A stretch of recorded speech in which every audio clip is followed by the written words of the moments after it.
Last का पूरा एक हफ्ता मुझे मौका मिला टोरंटो में बहुत सारी इंटरेस्टिंग चीजें करने का, और उनमें से एक चीज थी शादी अटेंड करना।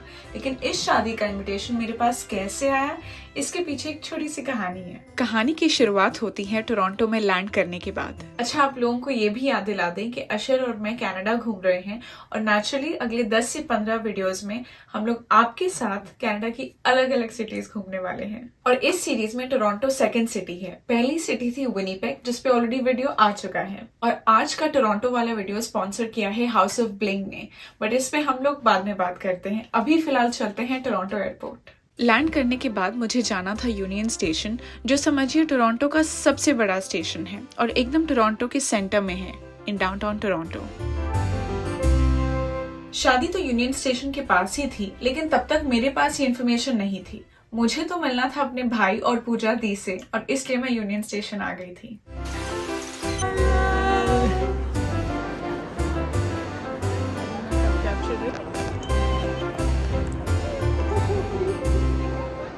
पूजा दी का घर वहीं डाउनटाउन में था, तो प्लान यही था कि पहले उनके घर जाएंगे और फिर शाम को एक आर्ट शो देखने जाएंगे।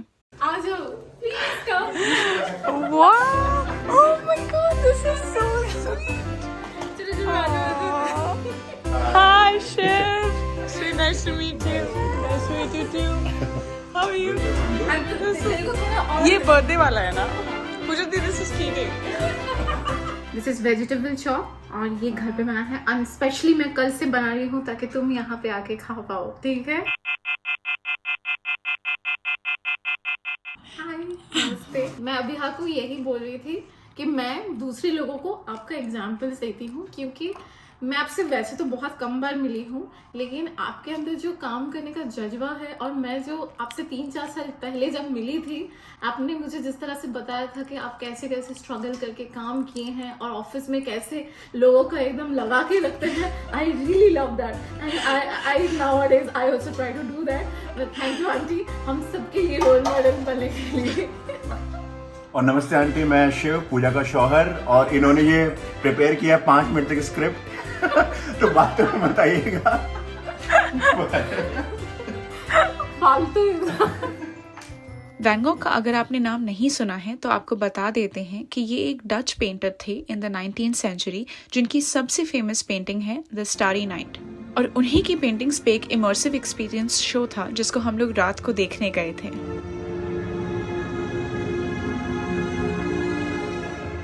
अगले दिन सुबह उठ के हमने चाय नाश्ता किया और पूजा दी के घर से डाउनटाउन का व्यू एंजॉय किया। प्लान तो ये था कि मैं पहले अपने कुछ दोस्तों से मिल लेती और फिर दोपहर तक खालाम्मी के यहाँ के लिए निकल जाती, लेकिन फिर मेरी खालाम्मी से फोन पे बात हुई और उन्होंने बताया कि वो यूनियन स्टेशन ही आ रही हैं एक शादी अटेंड करने के लिए, तो फिर वहीं से मुझे पिक कर लेंगी। Good plan? वेल, ये प्लान गुड से बेटर हो गया, क्योंकि खालाम्मी ने मुझे बताया बाद में फ़ोन करके कि मैं भी शादी में इनवाइटेड हूँ, और शादी में जाने के लिए तो मैं खूब एक्साइटेड थी, लेकिन शादी में पहनने लायक ना मेरे पास कपड़े थे और ना ही ज्वेलरी। लेकिन फिर याद आया हाउस ऑफ ब्लिंग की गिफ्ट की हुई ज्वेलरी का। हाउस ऑफ ब्लिंग एक कैनेडियन ज्वेलरी ब्रांड है जिसके हेडक्वार्टर्स विनीपेग में हैं।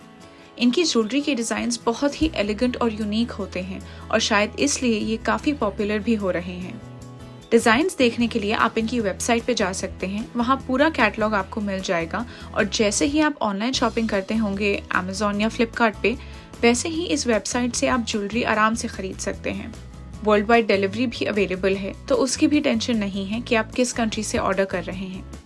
इनकी ज्वेलरी 18 कैरेट गोल्ड प्लेटेड होती है, जिससे स्किन पे रैशेस नहीं आते, so it's best for sensitive skin. और अच्छे प्रोडक्ट के साथ साथ इनकी सर्विस भी बहुत अच्छी है। अगर आपको कोई डाउट हो या कुछ कस्टमाइज्ड आइटम आपको बनवाना हो, तो आप बड़े आराम से हाउस ऑफ ब्लिंग से इंस्टाग्राम पे कनेक्ट कर सकते हैं। I am sure you will not be disappointed. Thank you house of bling for sponsoring this part of the video. अब आप लोगों को दिखाते हैं कुछ ग्लिम्प्सेस शादी के।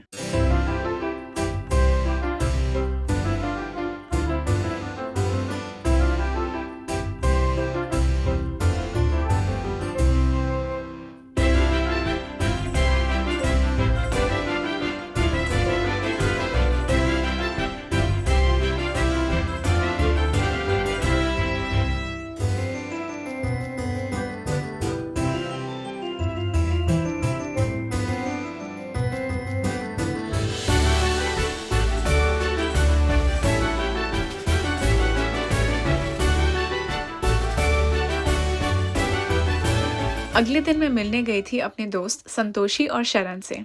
उनके साथ थोड़ा टाइम डाउनटाउन में बिताया और फिर हम लोग डाउनटाउन की बहुत ही famous Michelin star Thai restaurant गए थे जिसका नाम था पाई। वहाँ खूब अच्छे से हम लोगों ने खाना पीना खाया।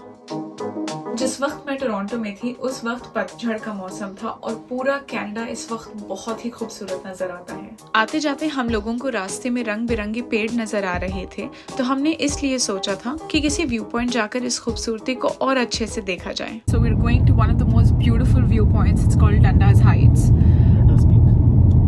गाड़ी की जहां हम लोगों ने पार्किंग की थी वहां से पीक तक जाने के लिए लगभग 2 किलोमीटर की हाइक थी। सीढ़ी बनी हुई थी ऊपर तक जाने के लिए, बट हम लोगों ने साइड से ऊपर जाने का फैसला किया just to make things a little challenging. Dundas Peak से जो फॉल कलर्स नजर आ रहे थे वैसे फॉल कलर्स अभी तक तो मुझे कहीं भी कनाडा में नहीं दिखे थे। So beautiful. डंडास पीक के बाद प्लान था टोरंटो आइलैंड जाने का। ये आइलैंड टोरंटो के बिल्कुल पास है और वहां जाने का सबसे बड़ा मकसद था टोरंटो डाउनटाउन की स्काईलाइन देखना। टोरंटो की स्काईलाइन देख के कल हो ना हो में शाहरुख खान की एंट्री की याद आ गई।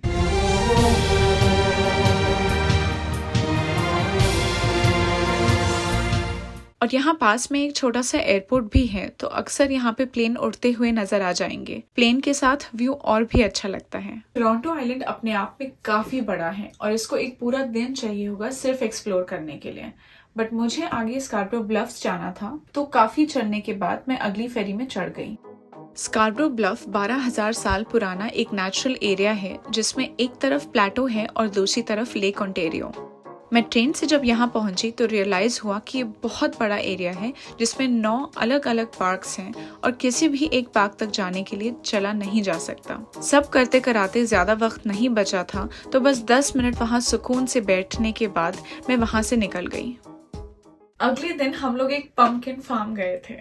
यहाँ पे ये बड़ा सही कॉन्सेप्ट है कि लोग अपने फार्म्स को जनरल पब्लिक के लिए खोल देते हैं और जो भी सब्जी तरकारी या फ्रूट्स वहाँ उगते हैं वो आप खरीद सकते हैं। इस फार्म पे जानवरों के लिए भी अलग से जगह बनाई हुई थी। Hello, I don't have any food. I don't have food. Can I just pet you?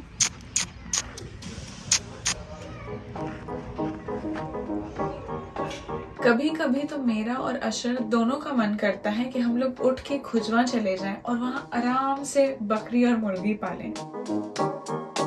For those of you who don't know, Khujwa Bihar के सिवान डिस्ट्रिक्ट में एक गांव है। ये फार्म आखिरी स्टॉप था मेरी टोरंटो वाली ट्रिप का। इसके बाद अब हम लोग जा रहे हैं मॉन्ट्रियल, और अगर आपने अभी तक सब्सक्राइब नहीं किया है तो कर लीजिए, क्योंकि ट्रिप की शुरुआत तो अभी हुई है और अभी बहुत सारी जगहें घूमना और आपको घुमाना बाकी है।